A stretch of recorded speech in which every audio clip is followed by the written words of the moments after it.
আল্লাহ তাআলা আমাকে আপনাকে সৃষ্টি করেছেন। আমার আল্লাহ হলেন আমার আপনার খালেক। আল্লাহ রাব্বুল আলামিন এক ফোঁটা নাপাক পানি থেকে মায়ের উদরে আমাকে আপনাকে সৃষ্টি করেছেন।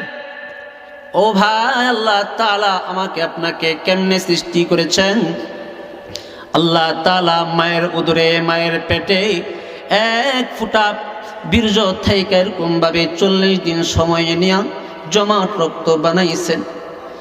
অথবা সেই জমাট রক্ত থেকে আল্লাহ তাআলা আবারও 40 দিন সময় নিলেন। তারপর আল্লাহ তাআলা মাংস পিণ্ড বানাইলেন। আবারও সেই মাংস পিণ্ড থেকে মায়ের পেটের মধ্যে আল্লাহ তাআলা 40 দিন সময় নিয়ে অস্থি সৃষ্টি করলেন। বলেন না সুবহানাল্লাহ। অতঃপর আল্লাহ তাআলা আমার আকৃতি কেমন হবে, আমার নাক কেমন হবে, আমার চক্ষু কেমন হবে, আমার গাল কেমন হবে, আমার হাত কেমন হবে, আমার পা কেমন হবে, আমি সুন্দর হব না কালো হব, আমি বেটে হব না লম্বা হব, সমস্ত আকৃতি আল্লাহ তাআলা মায়ের পেটের মধ্যে আমার আল্লাহর পছন্দ মতো দিয়েছে।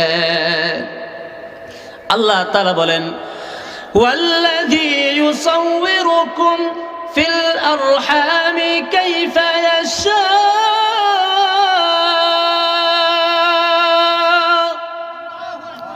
আল্লাহ তাআলা বলেন, ও বান্দা, আমি তোমাদেরকে মায়ের উদরের মধ্যে যেভাবে ইচ্ছা সেভাবে আকৃতি দিয়েছি। তোমার কান কেমন হবে আমি আল্লাহ আমার পছন্দ মতো দিছি। তোমার চক্ষু কেমন হবে আমি আল্লাহ আমার পছন্দ মতো দিছি। তোমার হাত কেমন হবে আমি আল্লাহ আমার পছন্দ মতো দিছি। তোমার পা কেমন হবে আমি আল্লাহ সেটাও আমার পছন্দ মতো দিছি। তুমি সুন্দর হইবা না কালো হইবা আমি আল্লাহ সেটাও আমার পছন্দ মতো দিছি। ও বান্দা, তুমি বেটে হবে না লম্বা হবে আমি আল্লাহ সেটাও আমার পছন্দ মতো দিছি। আমি আমার পছন্দ মতো তোমাকে আকৃতি দিয়া সৃষ্টি করছি। ও বান্দা, শুধু তাই নয়, তোমার মধ্যে রূহ ফুকার আগে আমি আল্লাহ তোমার রিজিকের ফয়সালাও করে রাখছি। বান্দা দুনিয়াতে আসার আগে আমি আল্লাহ তোমার এই জানের ভিতর রূহ আসার আগে, রূহ ফুকার আগেই আল্লাহ আমার আপনার রিজিকের ফয়সালা করে রাখছেন। বলেন না সুবহানাল্লাহ। আরো জোরে বলেন না সুবহানাল্লাহ।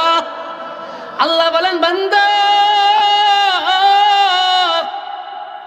আমি আল্লাহ তোমার রিজিকের ফয়সালা করে রেখেছি। তোমার মধ্যে রূহ ফুকার আগে তুমি কি খাইবা না খাইবা, তুমি কোথায় থাকবা, গাছতলায় থাকবা না বাসতলায় থাকবা, না 5 তলায় বসবাস করবা না 10 তলায় থাকবা, সেটাও আমি আল্লাহ তোমার রূহ ফুকার আগেই নির্ধারণ করে রাখছি।